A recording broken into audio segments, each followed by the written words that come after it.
ये ठीक है, इससे फर्क होगा। पॉलिटिकल क्लास डिवाइडेड है, ऑपोजिशन कह रही है इससे कुछ होने वाला नहीं है। आप लोगों की आंखों में धूल झोंक रहे हैं। जीएसटी में आप 18, 15, 40, 18, 28, 40 करके कुछ होगा नहीं। अमेरिका जो कर रहा है वो कर रहा है, और इससे आप सिर्फ अपने डोमेस्टिक ऑडियंस को सेटल करने की कोशिश कर रहे हैं। प्रोफेसर अंशु जोशी जी, जो जीएसटी रिफॉर्म्स अभी हुए हैं, इसको नेक्स्ट जनरेशन रिफॉर्म्स इसीलिए कहा जा रहा है क्योंकि एक लॉन्ग टर्म इम्पैक्ट के साथ ये बहुत सही टाइम पर आए हैं। मैं ये कहूंगी कि हमारे आसपास जो कुछ भी हो रहा है उस दृष्टि से इनकी टाइमिंग बहुत सही है। और जैसे कि जो इकोनॉमिस्ट्स कह रहे हैं, मैं भी पढ़ रही हूँ लगातार, तो एक इकोनॉमिक कैटलिस्ट के रूप में और बफर के रूप में जो ये रिफॉर्म्स हैं वो काम करेंगे। हमें दिखाई पड़ेगा कि किस तरह से इसके माध्यम से हमारी इकोनॉमिक ग्रोथ बूस्ट होगी, हमारा जीडीपी बढ़ेगा, मार्केट कंजम्पशन बढ़ेगा, मार्केट जो है वो डायनामिक होगा। और मैं ये भी पढ़ रही हूँ कि किस तरह से इसके माध्यम से जो ब्लॉक्ड कैपिटल है वो भी रिलीज हो सकती है। तो एक्सपर्ट्स इस तरह की बातें कर रहे हैं, पर मैं ये देख रही हूँ कि कंज्यूमर्स को निश्चित तौर पर इससे फायदा होगा।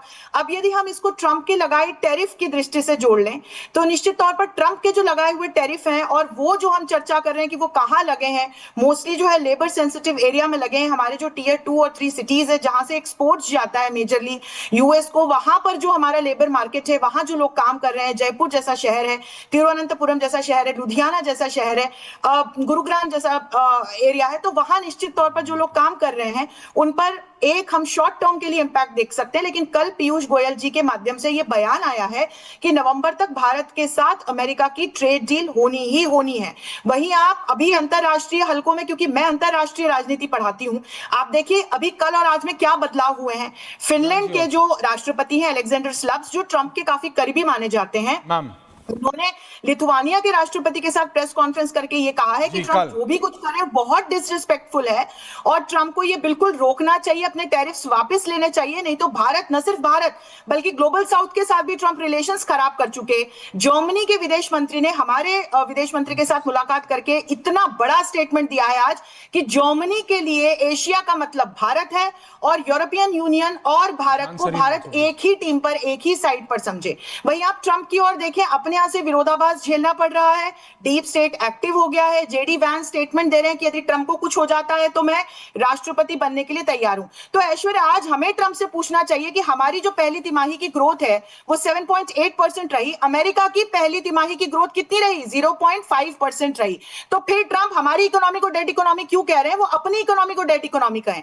और जो व्यक्ति स्वयं शी, पुतिन और किम जैसे तथाकथित, जिसको ट्रंप डिक्टेटर कह रहे हैं, उनके साथ जब ट्रंप खुद मुलाकात करते हैं तब उन्हें ये याद नहीं आता कि वो डिक्टेटर्स हैं। और जब एससीओ समिट में भाग लेने के लिए हमारे प्रधानमंत्री जाते हैं तब ट्रंप कहते हैं कि डिक्टेटर से मुलाकात कर रहे हैं। ये कैसे राष्ट्रपति हैं अमेरिका के, जो डेमोक्रेटिक वैल्यूज की बात करते हैं लेकिन पाकिस्तान की चुनी हुई सरकार को अपने लंच या डिनर पे नहीं बुलाते हैं? वो आसिम मुनीर को लंच करने के लिए बुलाते हैं जो सेना के अध्यक्ष हैं, और वो ये संदेश साफ पूरे विश्व को दे रहे हैं कि पाकिस्तान कैसे सेना से चल रहा है। और एक लास्ट बिंदु में ये रखना चाहती हूँ कि एक लगातार चर्चा हो रही, पाकिस्तान और भारत में कंपैरिजन हो रहा है, ये अनकंपेरेबल्स हैं। पाकिस्तान एक फेल्ड स्टेट, हम इस चीज को समझें, चीन के हाथों बिका हुआ है, गिरवी पड़ा हुआ है, और अब अमेरिका की ओर जाकर के वहां के जो जितने लीडर्स हैं वो कह रहे हैं कि आइए जो बचा कुचा है हमारे यहाँ, जो रेयर अर्थ मिनरल्स है वो आप माइन करके ले जाइए।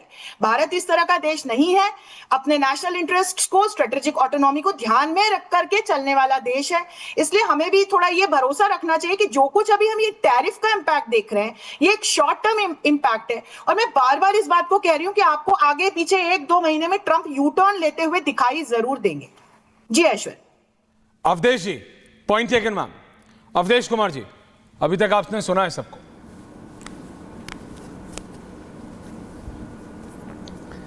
जी, ऐसा है कि भारत इस समय, जिसको हम बोलते हैं कि बहुस्तरीय और बहुआयामी, कि ये जो संकट पैदा हुआ है तो तत्काल इससे होने वाली क्षति को कैसे कम किया जाए, उसमें व्यापारियों को कैसे उनकी क्षति को कम करके और उनके काम को बनाए रखा जाए, और साथ ही साथ अपने ट्रेड को कैसे विस्तार दिया जाए, और जो घरेलू असर है उसके कम करते हुए जो हमारा विकास है उसमें घरेलू योगदान कैसे हो उसको बढ़ाया जाए।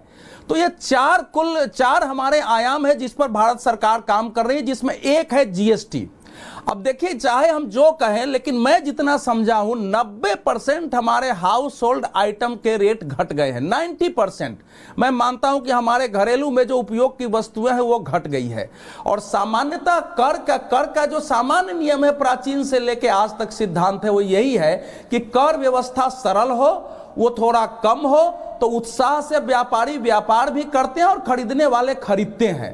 तो हमारे देश में अगर इससे खरीद बढ़ती है, जिसकी संभावना है, तो वो एक घरेलू खपत के आधार पर हम अपने विकास को ज्यादा हम बूस्ट कर सकें। क्योंकि इस समय का सिचुएशन में जो अमेरिका के साथ है, सुशांत जी ये बात सही कह रहे थे कि इस समय हमारा जो जीडीपी है उसमें एक्सपोर्ट का एक बड़ा योगदान है। मुझे लगता है हालांकि वो 40 तो नहीं होगा, लेकिन 28 से 30% के आसपास हो चुका है और वो बड़ा योगदान है। लेकिन अमेरिका का अकेले उसमें हम मानते हैं तो हमारे जीडीपी में 0.5 0.6 तक का वो असर होगा। अब इसके लिए देखिए, अभी अंशु जी बता रही थी, ये बात सही है कि जर्मन के विदेश मंत्री योहान बाडेफुल ने जो कल बयान दिया है कि जो देश आप पर ज्यादा कर लगाता है उसके साथ कम करके, यानी व्यापार कम करके उत्तर देना चाहिए, और हमारा ईयू का समझौता तुरंत ही होने वाला है। स्विट्जरलैंड का आज ही बयान छपा हुआ है कि 22 अक्टूबर को 4 देशों के साथ हमारा अलग से भारत से समझौता होने जा रहा है व्यापार पर। यह वहां का है। और एक खबर की ओर शायद लोगों की दृष्टि नहीं गई है, जो मूडी के अर्थशास्त्री थे मार्क जांडी, जिन्होंने उस समय 2008 में महामंदी की भविष्यवाणी में साथ दिया, उन्होंने कहा कि अमेरिका इस समय मंदी की कगार पर है और इसके 2 बड़े कारण हैं। एक कारण तो यह है कि जो आवश्यक चीजें हैं उसकी महंगाई बढ़ रही है और महंगाई साफ दिखाई देता है। दूसरा, जो परिवहन उद्योग है उसमें रोजगार घट रहा है और दोनों अमेरिका के लिए आने वाले समय में हार्मफुल होने वाला है। तो यह अमेरिका की भी स्थिति है। स्वयं अगर आप अमेरिकी नीति देखें तो 2 स्तरीय है। जहां जहां ट्रंप दबाव डाल रहे हैं उसमें 2 बयान आपके सामने हैं। मार्क रूबियो ने हमारे विदेश मंत्री से बात करते हुए जो बयान दिया कि भारत के साथ हमारा जो टैरिफ का समस्या है वो सुलझ जाएगी, भारत हमारा लॉन्ग टर्म पार्टनर है और इसके साथ संबंध बनाए रखना है। उसी तरह से यूएस ट्रेजरी सेक्रेटरी का भी बयान है, स्कॉट बेसेंट का, कि तुरंत ही भारत के साथ हमारे ये जो समस्या है सुलझ जाएगी, क्योंकि भारत की जो कैरेक्टर है लोकतांत्रिक, को अमेरिका से मेल खाएगा, वहां से नहीं खाएगा। तो ट्रंप के अंदर भी इस पर सोच चल रही है, ट्रंप कल क्या करेंगे। और ट्रंप के भी बयान में है कि भारत से हम अच्छे संबंध रखना चाहते हैं लेकिन टैरिफ ज्यादा लेता है। तो कुल मिला के भारत में कल ही हमने देखा है कि पीयूष गोयल ने जितने एक्सपोर्ट करने वाले लोग हैं उनके साथ मीटिंग की है कि आपको क्या क्या सहयोग किया जा सकता है। एमएसएमई के लोग थे, क्योंकि 60% एक्सपोर्ट में एमएसएमई का योगदान है। और भारत ने ऐसे 40 देशों की पहचान भी की है जहां हमारे कपड़े चमड़े वगैरह जा सकते हैं। तो हम एक लॉन्ग टर्म, तात्कालिक के साथ लॉन्ग टर्म दिशा में बढ़ रहे हैं। और मुझे यह लगता है कि हमारा इतिहास है कि जब हमको धक्का लगता है तो उससे संभलते हुए हम पहले से कई गुना आगे बढ़ते हैं और बेहतर प्रदर्शन करते हैं। ओके, हर्षवर्धन जी, आपने सुशांत जी को सुना एंड प्रोफेसर जोशी।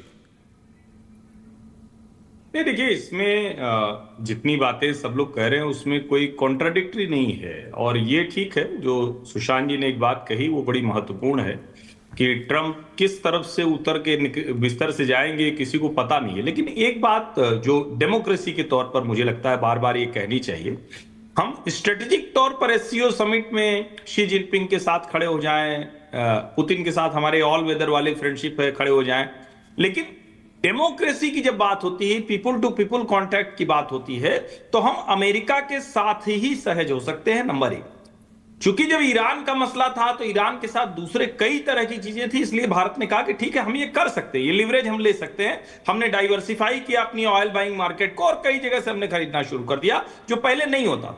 लेकिन जब रशिया के साथ ये बात कही तो हमारे पास वो लॉजिक थे, हमारे पास वो तर्क थे कि रशिया से यूरोपीय यूनियन खरीद रहा है, रशिया से अमेरिका खरीद रहा है, और तो और रशियन ऑयल को रिफाइन करके हम यूक्रेन को बेच रहे हैं, 15% प्लस हमने उसको बेचा हुआ है।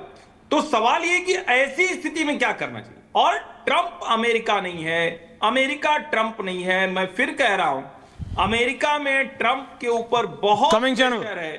भारत की मुश्किलें जो हैं उससे ज्यादा अमेरिका में ट्रंप की मुश्किलें हैं। और मुझे पूरा भरोसा है कि 2 से 3 महीने, जो पीयूष गोयल भी कह रहे हैं, जो एक तरह से कहें कि अब तक शायद हो जाता, लेकिन उनका अहंकार बढ़ गया। और अगर इससे आगे वो सेकेंडरी सैंक्शंस की तरफ जाएंगे तो फिर वर्ल्ड मार्केट में क्रैक आना शुरू होगा। अभी हमने एल्युमिनियम, स्टील और कॉपर, इन 3 पर जो यूएस टैरिफ है उस पे हम कंटेस्ट किए हैं हमने WTO, यानी जो वर्ल्ड की जितनी इंस्टीट्यूशन है उनकी भी एक तरह